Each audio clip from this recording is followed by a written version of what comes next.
In today's episode, we're breaking down the 6 mistakes real estate agents make and how to stop them right now.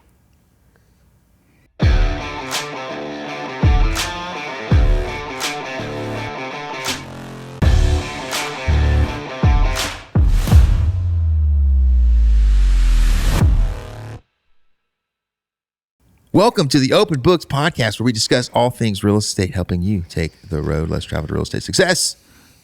I'm your co-host, Curtis Haddock, alongside Casey Tuter. And oh my gosh, it's Brooke Massey. She's back. Hello. Hello. What'd you do? Welcome Have back. a baby or something? Mommy? Something like that. I mean, I didn't have the baby, but my wife did. Yeah. Well, Well, you had a baby. You still had a baby. Well, you didn't yeah. have the baby, but you had a baby. Yeah, it does confuse people because I've seen people that I haven't seen bet in it like does. 3 months. And it was at the OKC Recon, and I was a title guy, and he was like, Wow, you look really good. He was like, how are you feeling? And he's like looking at me, and I was like, well, I feel fine, but my wife feels good too. And he just looked at me and he realized what he said. Yeah. So, I mean, I get it because everyone's just used to it. The people ask me that too. They're like, "How are you feeling?" I'm He's like, probably all worried that he offended you or something, too. Oh, yeah, no, I I'm laughed. still bloated from all the pizza I ate that week that my wife gave birth. Listen, that hospital couch was no joke. Yeah, my hand. What is my that? hand's all right. I had 6 nights of that too. I'm small and it's rough. It's terrible. It's so terrible. It's like, so this lady came by and she's like the quality assurance lady. Mm-hmm. And she goes, "Hey, I'm just coming by to talk to you guys about your stay and how everything went." And I said, "Do you want me to be honest with you?" And she's like, "Yes." And Claire's like, "Oh my God." I'm like, "She asked." I mean, it's like, I'm like, you would think though. There's 3 things. The couch was terrible. Yes. There was 0 water pressure to shower. I don't care. I mean, I did, but more of the people having birth would probably like to take an actual shower. Oh, 100%. And then we were put next to the break room. And so all night long, chairs are in and out, cabinets are slamming. Like, it wasn't the best, but our baby's safe and healthy, so Absolutely. that's great. Well, the worst. But you would think though, and I did make a joke to one They of the don't really nurses. care. And I was like, you think you guys would set this up more like a luxury resort? And they started laughing. And I'm like, because there's like nowhere to put my suitcase. Like, I'm not the only a dirty person. floor. Yeah, it's Yeah. nasty. Well, speaking of getting having the beds, and if you have problems with being shorter, like half my gosh. body's hanging off, like it's like it's like I'm sleeping in like in a chair, but it's leaning back, Yeah. But I mean, they have that recliner, but that was also my complaint. The recliner didn't stay reclined. You had to keep pushing it back. oh, that's terrible. All of 'em. But the worst part is that you get terrible sleep while you're there and while you have help, but you're still sleeping bad, only to be sent home to not be able to sleep. We were like, where's the nurse button when we got home? Yeah. I wish- Someone come swaddle my son for me. I wish they still had nurseries in hospitals when we had our kids, because it'd be nice to, like, when you're there to like let someone take the baby so you can sleep. They did tell us they would take our baby and let us sleep. That's nice. They don't do that anymore. We did. Of course, we were like, "No, that's our baby." We did have Don't one touch 'em. nurse I that would've done like it. fed our baby at like 3 a.m. Like Brittany was passed out and I was passed out, and she like woke me up. She was like, "Hey, it's time to feed Rowan and change his diaper. You want me to do it?" And I was like, Yes. and I went right back to sleep. Oh yeah, I would have. And Brittany woke up and she's pissed because the girl was in the corner like feeding our baby. I was like, "No, I told her to. We I need to told her sleep." to. Yeah, I would take advantage of that stuff. Oh, yeah. But when we had Kaysen, that wasn't like they never offered. Even when we had Jonah, they didn't offer. And I think part of it was because they knew that April was a NICU nurse. Oh. And in fact, when we had Jonah, they pretty much didn't even ever come. I don't know if they were intimidated to like do anything in front of April, but like That's fair. they just left us alone, and it was kind of annoying because I wanted nurses help. I wanted help, With Harrison, we had a male nurse, and it was his first day. Oh man. Yeah, she And? loved that. Oh, okay, yeah. Yeah, she's not into that kind of thing. Yeah, Brittany's not either. Yeah. But no, we had a really good experience. And I mean, the nurses at Integris were like phenomenal, like hands down. Good. Well, so now we know that now you had a baby, so no one cares about you anymore. That's fair. So back to the podcast, shall we? Oh, I thought we were going to talk about my son now. I'm just kidding. Back to podcast. 6 mistakes. So you guys have heard of a lady named Rita Mae Brown? No. Oh, Okay. yeah. Oh yes, sure. So Curtis has what Totally. you did. No, so having a she's the baby. lady who kind of coined the term by doing the same thing over and over again and expecting the same results is the definition of insanity. See, Okay. Well, I know that. I just didn't know who So said technically, it. that's not a clinical description of insanity. but that's kind of it paints accepted a really good social picture. term, Yeah, no, 100%. So that's what we're talking about today in the 6 mistakes. Because you'd have to be insane to do the same thing over and over again and expect a different result. So Well, I guess that's- we're all technically insane because we do those things every day. Not me. Yeah, Not me, which is why I run this podcast. that's right. Not you guys either. That's why Right. you're on the podcast. That's right. We're perfect. I'm so perfect. Well, what are we talking about? What are the mistakes, man? Well, listen, I would love to tell you guys all the mistakes that we're going to go through today. There's too many. Well, not just that, but I don't want to tell you the mistakes and then you guys think that you know what they are and stop listening. Ooh. So you're going to have to watch and listen, or both, And then I'll recap to the it. very end. Okay. But I'll give you some teasers. Okay. Okay. We're going to be talking about mistakes from chasing every lead that you get without a plan, all the way to panicking when the market slows down. And we'll also go with, You said too bad much. mindset. yeah, no, stop. That wasn't the one I was going to go with. Now we're at 4 out of 6. Yeah. I can't, I'm not going to say the other one now, but it's thinking your job ends at closing. Wait. So, No, I'm kidding. but if you want to know the other, I'm just kidding. Okay, so that's what those. From some of those to the rest of those, Stupid. that's what we're talking about today. Okay, I'm looking forward to it. There's a couple more mistakes that if you really want to know, those are probably the big ones that you're Yeah. missing. So you really need to listen to find out. Well, let's jump right in. What's the first one? The first one is, chasing every lead without a plan. And especially when you're new, Ooh. I think that that's really difficult to, you almost have to learn 'Cause you by don't- making that mistake. Yeah, Yeah. you don't know what's good or what's bad because there's some people in this day and age. I mean, they do really good, and you're like, "This is a good lead," and then you ask your mentor, and they're like, "That's crap," and you're like, "Oh." And they still want it. Well, Yeah, I'm like, but- I know even experienced people that that know the difference and they still will take on lead. And I'm not talking like leads that are you have to work for to get. I'm talking like people who will get a lead.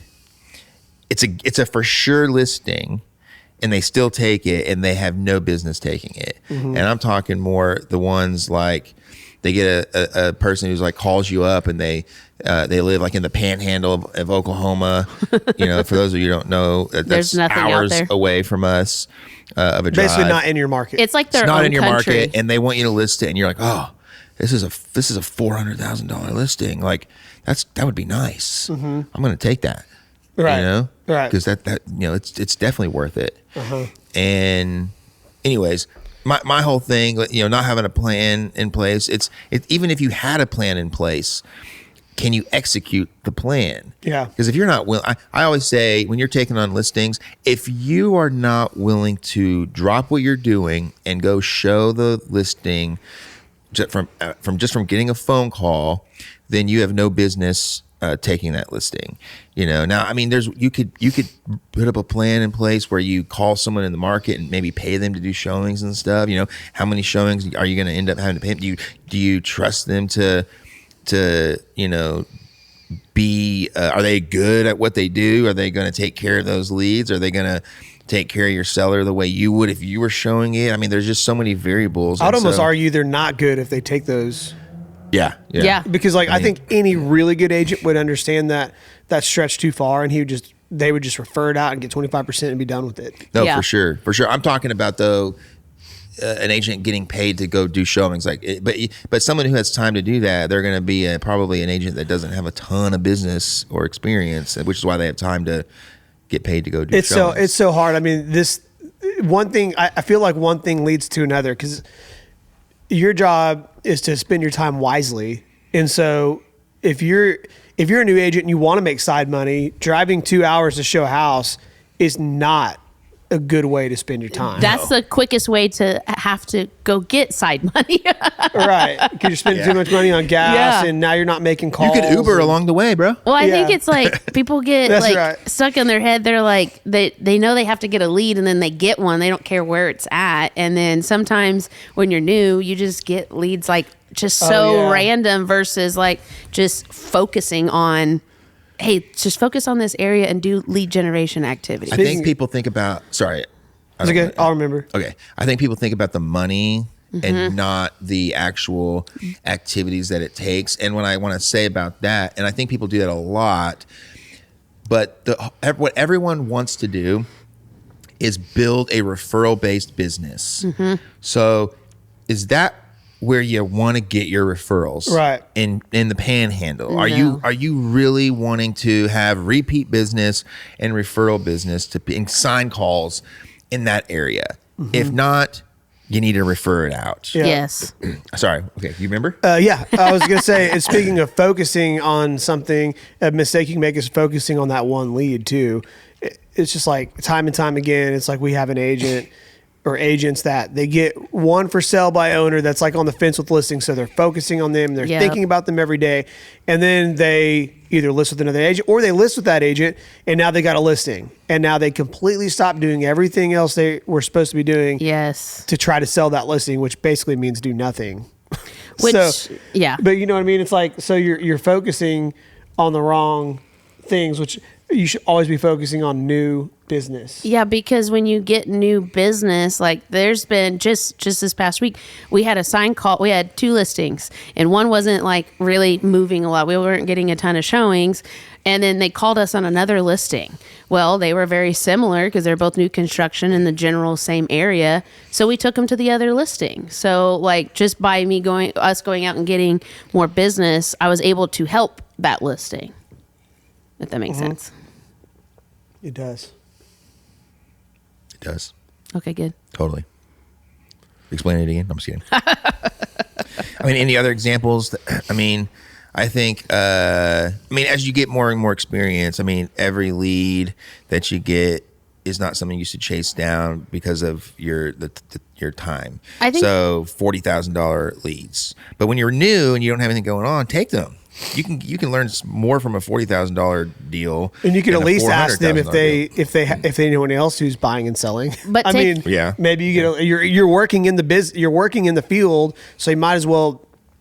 I think a lot of agents don't realize that they have other agents to lean on, not just at their brokerage, but just in general. So like a lot of new agents don't understand that you can go give out a referral, that you could go work out a deal and have someone go show the house for them. Like there's ways to do that. You can be smart about it, not just completely give it away, but think about that. Think about your time and effort, energy in there, because you need to stay for the most part in your general location. If that's what you're trying to build, if that's where you're staying, like don't try to stretch yourself too far. I think agents are too transactional, about the transaction in front of them and not long-term. How am I building my business and how is this going to impact, and don't worry deals. Like, especially like if you're like in like small town Oklahoma is a thing. It's not, there's small towns all over the country and I'm sure it's a thing all over the country, but don't be intimidated if you're in a smaller market too. And Joe Blow is like the number one agent that sells everything.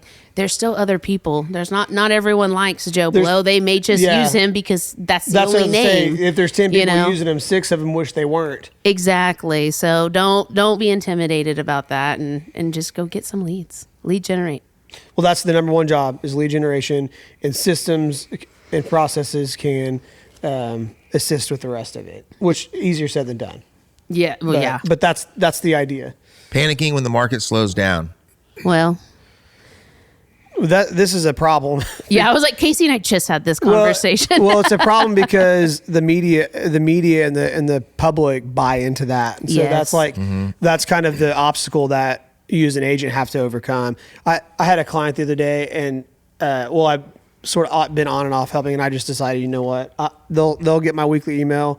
I'm done because their response was like, Well, we're just waiting on the world to fall apart. Like, we can't. There's no way it's even possible for us to buy a house right now. It's a doomsdayer. And it's just like, and it's just like, you know what? I'm done, because I've been kind of following up to you guys for a couple of years, and it's like, you're waiting on this, you're waiting on that. That one's hard. And nothing's changed. I just asked. That one, I think the world is legit ending, not just like interest rates. But I just asked this one simple question. Anytime you come across someone like that, in your mind, when is the world not falling apart? Oh my God! Freaking question. Yeah. Because those people, the everything is sold to us from a news perspective on fear and on, like what's going to happen, and we don't know, and it's going to cause all these issues and problems. And historically, when you look at every time that we had something like that, everything worked out just fine. We made it through. There was still inflation. Assets still went up in value. If you held on to them long enough. And so, when in your mind is the world not ending? Right. And the answer to that is it's never going to stop. It's never going to stop. So really, you're getting in your own way of building wealth, of owning something that it can be good for your family. And it's going to get harder. And I think the thing is too, like, there's something else you said to him. It's like, okay, so you would rather pay your landlord $24,000 next year than building some equity. It's just like, and here's what's going to get harder is BlackRock. They own like 80% of the S&P. They aim to own like 60% of the S&P. What something do you mean? like that. They've put all their money into it. Well, they don't. The 80% of the S&P. That's a lot. Or it's like 60%. It's like more than half or something like that. No, not of the whole S&P. It's not. Let's Google it. But they own a lot of. Well, here's my point. Real estate. Here's my point. They're going to try to control everything, and so if you don't buy property now, it's just going to get harder. And then all that will be available is rental properties. No, even if they do what they say they're doing and buy properties from themselves with different LLCs and jack the prices up, raise your property taxes to force you out, well, at least they're going to give you a healthy sum to get out. Like, it would be better to like make 80 grand on a house over 5 years and get priced out of your neighborhood and get 80 grand than it would be to just keep renting. Yeah. This is what the AI overview is on Google. BlackRock does not own a single fixed percentage of the S&P 500 as its holdings. Hold on, it gets better. Okay. As its holdings are spread across many different funds, but the company owns stakes in at least 5% of all but a few S&P 500 companies. Together with Vanguard and State Street, BlackRock is a top shareholder in the vast majority of the S&P 500 companies, with estimates suggesting the big three collectively own shares in around 88% of the S&P 500 firms. Okay, that's what I said. The big three. So not He's just part of the big three. Well, I mean, that's the what point I was trying is to that say. they have power. Yeah, they've got power. And that's not really the point I was trying to get. I was just trying to get like, you've got to find a way to own property and quit using excuses to not do it. I love market shifts, whether it's a slowdown or it's picking back up, because I think because the general public relies so much on media, all you have to do is become an expert in why is it shifting? Why is it slowing and that's down? where the skills are built too. Yeah. Well, and so now you educate somebody, and that's how you build relationships. That's how you get people to trust you and see you as the expert. And now they lean on you, and now they're calling you, hey, this is happening. What is your take on it? I get people all the time that reach out to me like, hey, I just saw this. Like, what is your take on it? What do you think is going to happen? Yeah. You know? Or maybe you could use it at a listing appointment and be like, hey, so what's that plan? What's that agent's plan? You said they were new or a family member that's new. Like, what's their plan if the market shifts during your listing? I think even experienced agents don't even understand how to explain markets. Right. I think this mistake right here really starts happening right now, this time of year, like coming into November, December, January, February, because so many agents know that this is the low time, which I'll argue December's can be as good as June's. Well, if you worked all summer, it should be. If you worked all summer, but I can name a handful of agents that I've talked to, and they're already stressing about the holidays. If you prospected all summer. They're already stressing, even if you didn't prospect all summer. The whole point I want to make is that we are in control of our business. Yeah. The market doesn't mean anything. Yeah. The market is shifting. That's my job. I'm a salesperson. My job is to overcome people's objections and make them feel good and understand what's going on. People buy and sell houses every single day. People have to move. They change jobs. Things happen. Family members die. Don't stop right now and don't start saying that you're going to go do Uber Eats or something like that, or DoorDash. I think if you're talking to an agent and they say things like, oh, the market's just super slow and nobody's buying and selling right now. Which is partially true. I have 20 listings. I think you should hire a new agent because that's a bad mindset. Like the mindset is, we're in a market that's shifting, which it's constantly shifting. We have as a client, as a seller, we have to adjust to what the market's calling. Our strategy should be that's the professional response. Not no one's buying and selling. We're going to get your house sold as long as we base our strategy is based on the current market conditions. And we're watching the market every single day. And we make adjustments because we can't predict the future. We can try. If we're wrong, we need to make adjustments. So I asked the listing agent yesterday what happened to the listing because it expired. I said, what happened? Because my clients kind of wanted to put an offer on it. You asked the agent or the seller? The agent. Okay. And she's like, and she goes, well, it's still available. And she shot me some screenshots of the plan to put it back on in the spring. Basically, the client said, hey, we it's not a good time right now. The market's slow. Do you think we should relist in the spring? And the agent said yes. Oh. And I'm like, so you're going to take it off for 6 months and it's just going to sit there. They're not even living there. And give them an opportunity for someone else to convince them to list it right now. And that's not good. We're going into the winter, and if it's a vacant house, Was that one of so our many agents? other things could go wrong. Okay. So someone that from another brokerage shared their plan with you? Mm-hmm. Interesting. Very cool. We got several mistakes to go through. We make a lot of mistakes in this industry as agents, right? So, oh my God. Hiding behind your brand. You guys ever see that? Yeah. Yes. I immediately think about agents that go to like a Remax or a Keller Williams office just because of the name, thinking that's going to help them get business. Well, but there's people who are you're already there, and they think that they wouldn't have gotten the business had they not been at those places. Mm-hmm. Yeah. But that's like lack of confidence in yourself because it's not. I mean, there are some random clients out there that choose you because of your brand. We've even had people say like, oh, you're not at Bricks anymore. And like, they just know them because of Bricks. But at the end of the day, it's a relationship building industry. People want to sell because of you, not because of where you're at. Mm-hmm. Yeah. I mean, I as people who are not at one of those highly recognizable brands in every market, or I should say make one of the major franchises, it's really easy to even overcome a client who has that objection, that wants to hire somebody because of the brand name. The brand name is what's going to sell the house. And what's the question you ask? Oh, I always get it wrong when I say it. That's a good question. If you guys are not at one of the major brands, the question, if you come across this scenario, the question you always ask them is, okay, so when you bought this house, who was the listing brokerage at the time when you bought it?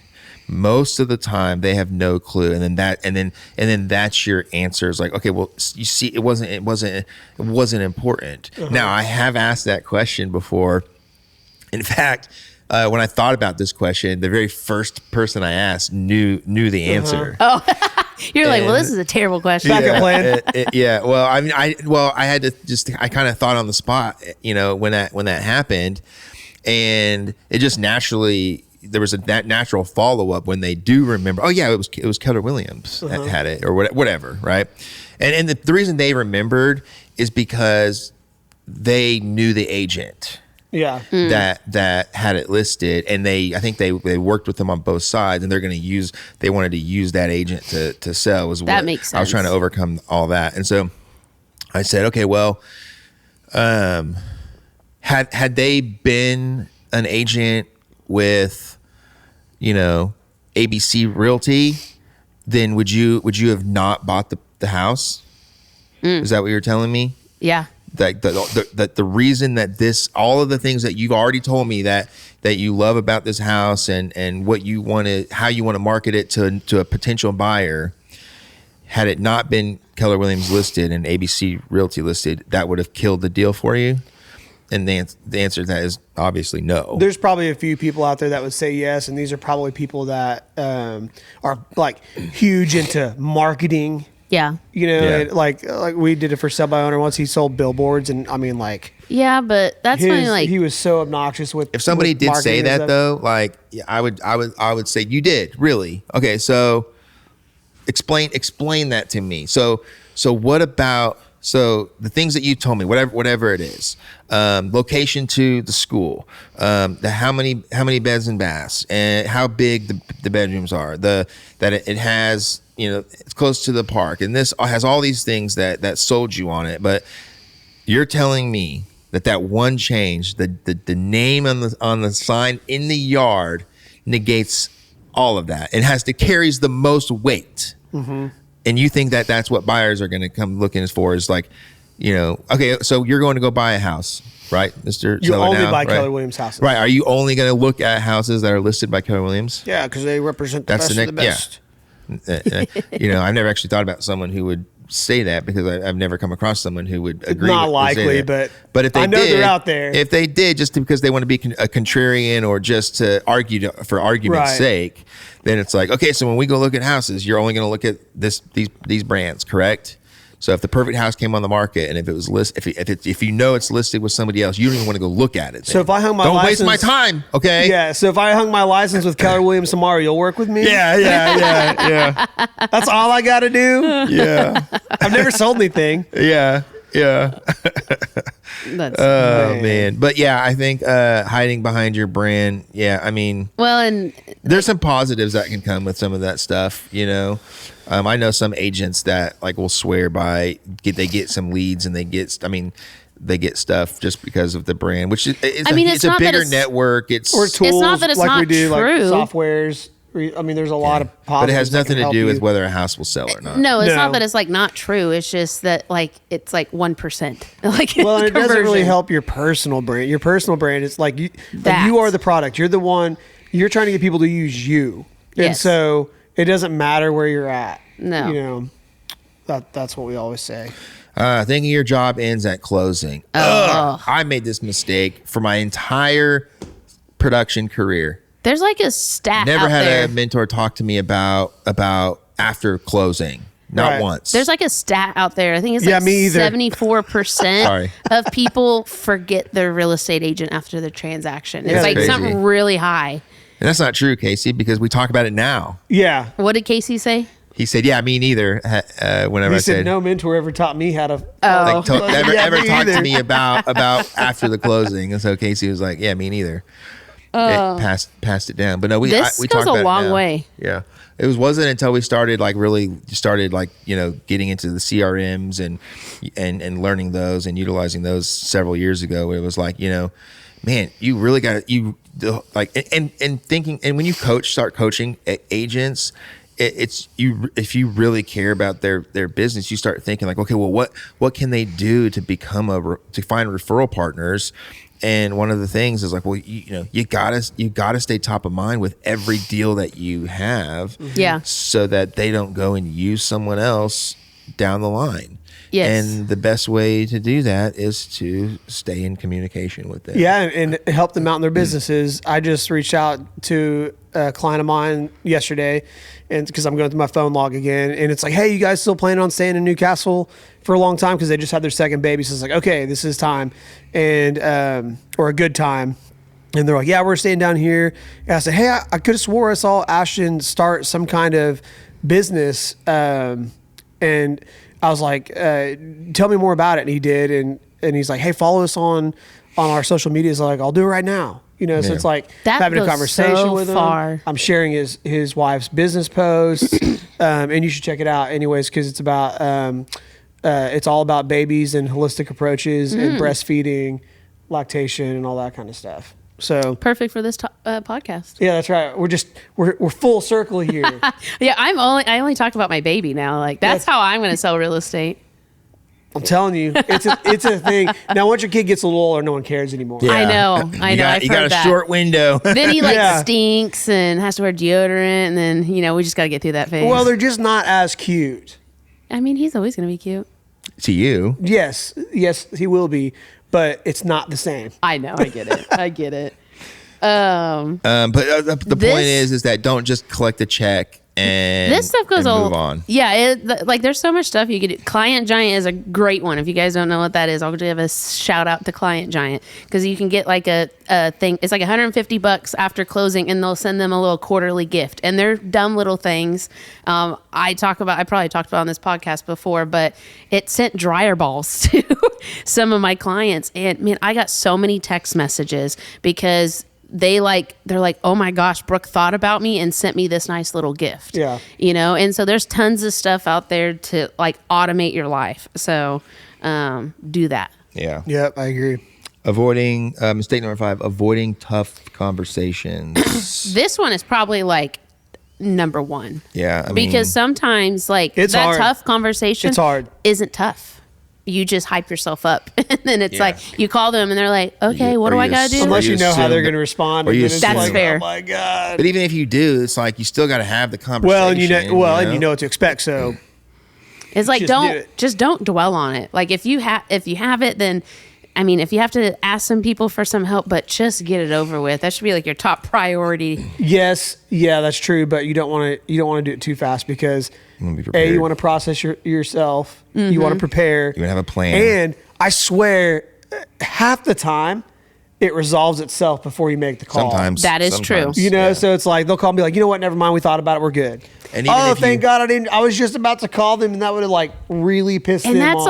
And that's so hard too, because you really got to like get the experience to kind of know that. Because I think Curtis, you told me one time that sometimes not responding is like some of your best negotiation tactics, and I've done it many times. I'm like, I think I'm gonna not respond to you for like a couple hours. Yeah, make people drive them nuts. Yes. Yeah. And they want to, because people are not wired to wait, like especially in today's day and age where we want things instantly. So you make people wait. You can learn where their head is at very quickly. Now, if they're okay with waiting, then that's when it's like it's not working. Then you can even tell your client like, hey, what are you worried about? Remember the ball's in our court. If they don't do what you want, you'll just keep the house, right? Yeah. And they're like, well. No, we have to sell it. You learned that they didn't mean that real quickly. That's right. But I think tough conversations. I mean, I see people that will avoid them so much to the point where they don't even have them. Yes. Yeah. They'll just stop responding. Or just ignore it altogether. And then it can get so bad that a broker has to take over a deal. Yes. Yeah. Which we've done. We just had one. Yeah. Yes. Right. So that's not good. I mean, I think, and two, it's like, if you got to remember, it's education. So like, here's where we are. Here's our options. Here's what the process looks like. Here's the data. Here's why the house isn't selling. Here's what we need to do. And, and I'll do that. I'll do that every week. And then if they just, because you have clients like, I'm just not going to drop the price. We try 2-3 times. I just stop. Like, okay, hey, we're going to leave it here and we'll just sit and we'll just see what happens. And then I'll let them go for 3-4 weeks and not even talk to them. And then they'll call back and they'll be like, so what do you think's going on? And I'll go, oh, interesting you say that, because I've been thinking about this.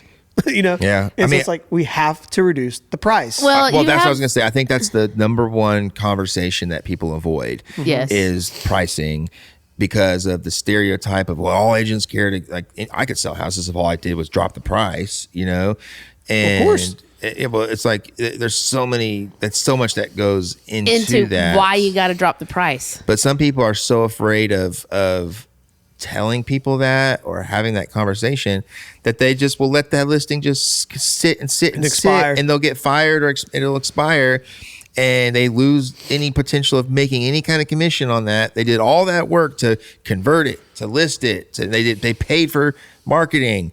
And they just did, because they were afraid of the pricing conversation. Yeah. And they just let all of that just be for nothing. And you can't do that. Like, it's our job to, like Casey said, educate. So I always just try to go in, educate them, and have a solution. At the end of the day, it's their dang house. Yeah. So they get to make the decision. And I'm here showing you A, B, and C with a solution of X, Y, Z.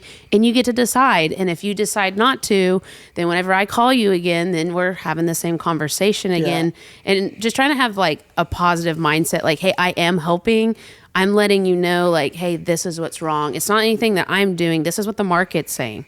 And this is what we can do to get to your goals that you want to, Mr. or Mrs. Seller. Yep. Final mistake? Or you want to add to that? I forgot what I was going to say. Okay, I saved you. Last one, you guys. Neglecting your mindset and energy. The good old saying of, take care of yourself. I'll do it tomorrow. Yep. Don't do it. Take care of yourself. Take care of your business. And this goes so far. Like, just protecting your own mindset, having peaceful mornings to yourself, having a plan set up. But like Curtis said, if you're waiting until tomorrow to have it, well, you're not protecting your mindset. You're making your mind stress out about something for a whole day or a whole weekend, a whole week, or whatever. Take care of yourself.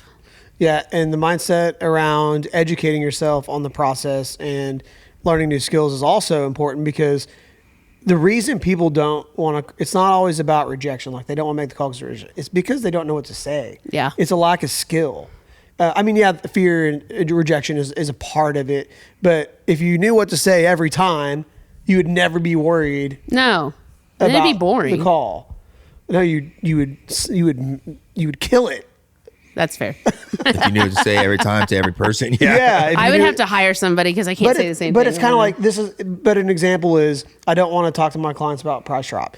So I call them and I say, hey, this market is requiring price reductions, and I understand that you may need to make a certain amount of money to move forward. But have you ever considered renting your property out? And then they're going to go, oh, we can't do that. Hell no. Okay, so now I just eliminated another option that they could have been toying with and sprung on me later.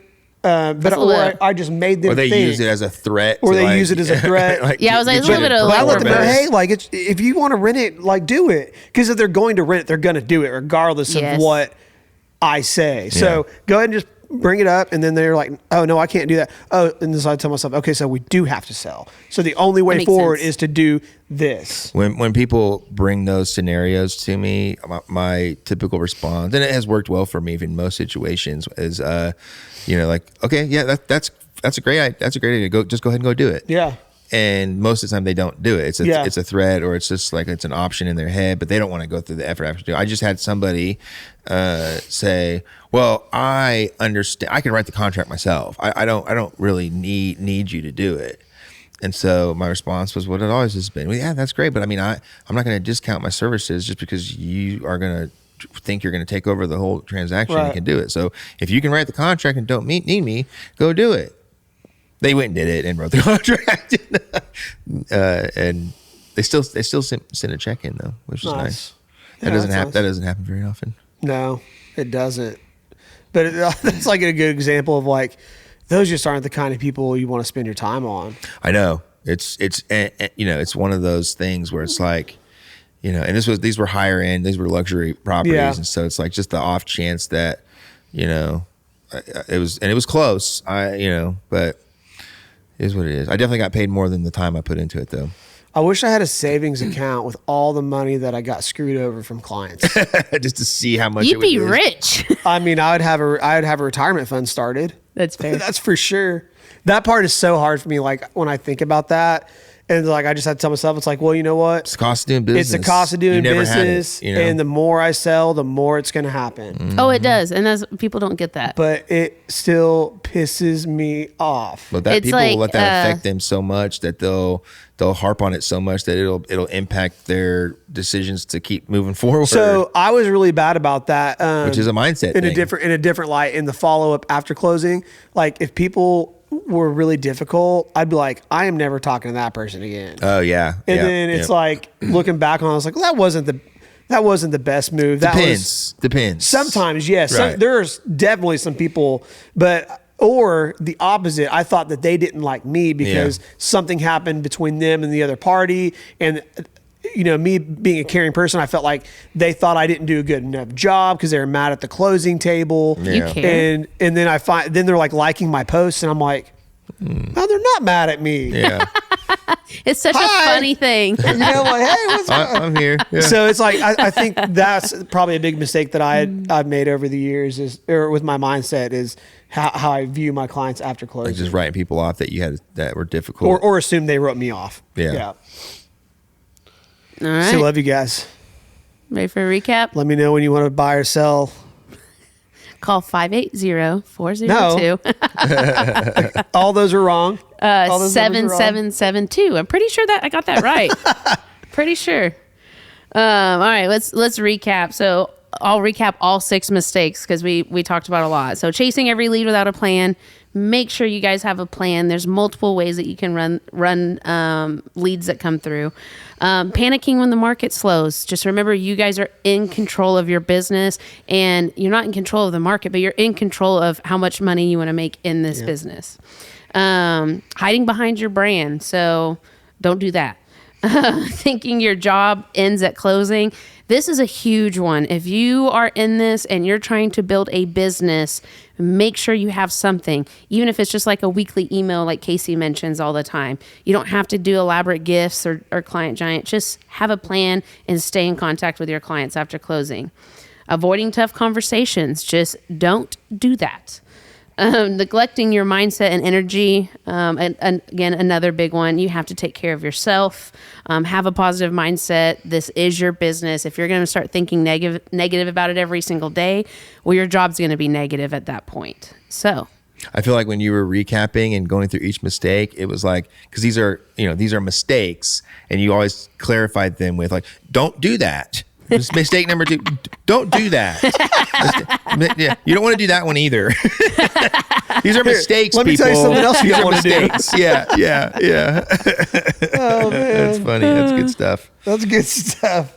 All right, guys. Well, thanks for listening. Please like, subscribe, comment, click the bell for future notifications. Thanks for watching and listening and enjoying our content, as we know you always do. Signing off, I'm Casey Tuter. It's Curtis Haddock and Brooke Massey. I miss doing that. Yeah.